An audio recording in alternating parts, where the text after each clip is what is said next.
प्राचीन भारत में कई महत्वपूर्ण साम्राज्य विकसित हुए, जिनमें से एक मौर्य साम्राज्य भी था, जो चंद्रगुप्त मौर्य द्वारा स्थापित किया गया था।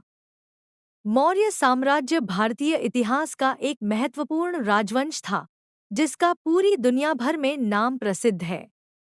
इसी वंश के दूसरे शासक थे बिंदुसार, जो चंद्रगुप्त मौर्य के इकलौते पुत्र थे। इतिहास में बिंदुसार का जीवन विस्तृत रूप से वर्णित नहीं है। उनके बारे में जितनी भी जानकारी है वह सैकड़ों वर्ष के अवशेषों से प्राप्त है। तो आइए जानते हैं इतिहास के मौजूद उसी जानकारी के बारे में।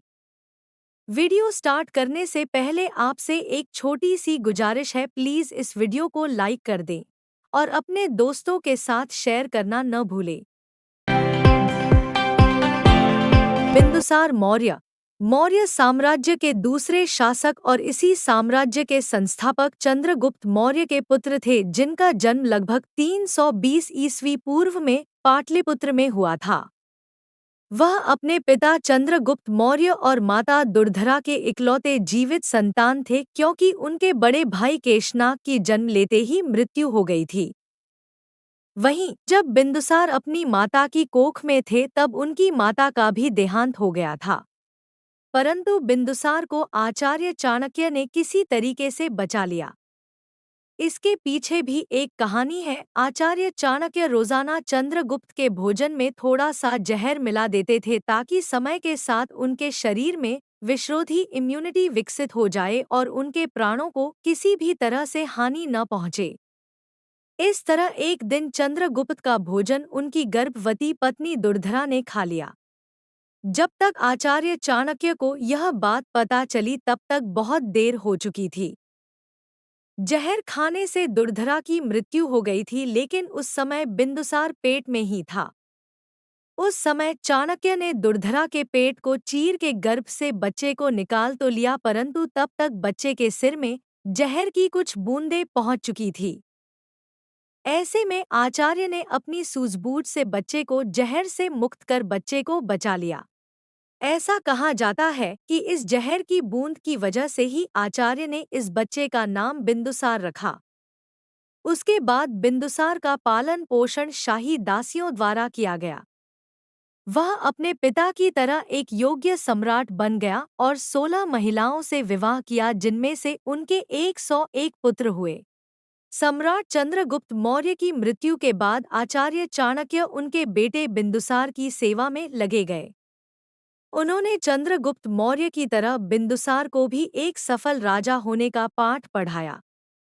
वहीं बिंदुसार भी आचार्य के सिखाए कदमों पर चलने में सफल रहा। लेकिन दूसरी ओर कोई था जिसको आचार्य और बिंदुसार की इतनी करीबी पसंद नहीं थी। वह था बिंदुसार का मंत्री सुबंधु। सुबंधु आचार्य चाणक्य को राजा से दूर कर देना चाहता था और इसके लिए उसने कई प्रयत्न किए। आखिर में एक दिन ऐसा आया जब सुबंधु ने बिंदुसार के मन में चाणक्य के खिलाफ जहर भर ही दिया और बिंदुसार की मां की मृत्यु का आरोप आचार्य पर लगा दिया। ऐसा करने में सुबंधु सफल हुए और धीरे धीरे राजा ने चाणक्य के साथ अपने सभी संबंध खत्म कर लिए। इसमें चाणक्य इतना टूट गए थे। एक दिन वे चुपचाप महल से निकल गए। उनके जाने के बाद जिस दाई ने राजा बिंदुसार की माता का ख्याल रखा था, उन्होंने बिंदुसार को उनकी मां की मृत्यु का सही कारण बताया। बिंदुसार को दाई से यह सत्य पता चलने के बाद उन्होंने आचार्य को महल में वापस लौटने को कहा, लेकिन आचार्य ने लौटने से इनकार कर दिया और ताम्र उपवास करने की ठान ली। इस तरह उन्होंने अंत में प्राण त्याग दिए। हालांकि आचार्य चाणक्य की मौत को लेकर इतिहास के पन्नों में कई कहानियां मौजूद हैं, जिसमें से कौन सी सही है कौन सी नहीं, ये आज तक रहस्य बना हुआ है। कई इतिहासकारों के अनुसार चक्रवर्ती सम्राट राजा बिंदुसार ने 24 वर्षों तक पाटलिपुत्र पर राज किया, तो कुछ अन्य इतिहासकारों के मुताबिक उन्होंने लगभग 27 वर्षों तक राज्य किया था। महज 53 वर्ष की उम्र में 273 ईसा पूर्व में सम्राट बिंदुसार की मृत्यु हो गई। कुछ इतिहासकारों ने बिंदुसार की मृत्यु तिथि 272 ईसा पूर्व निर्धारित की है।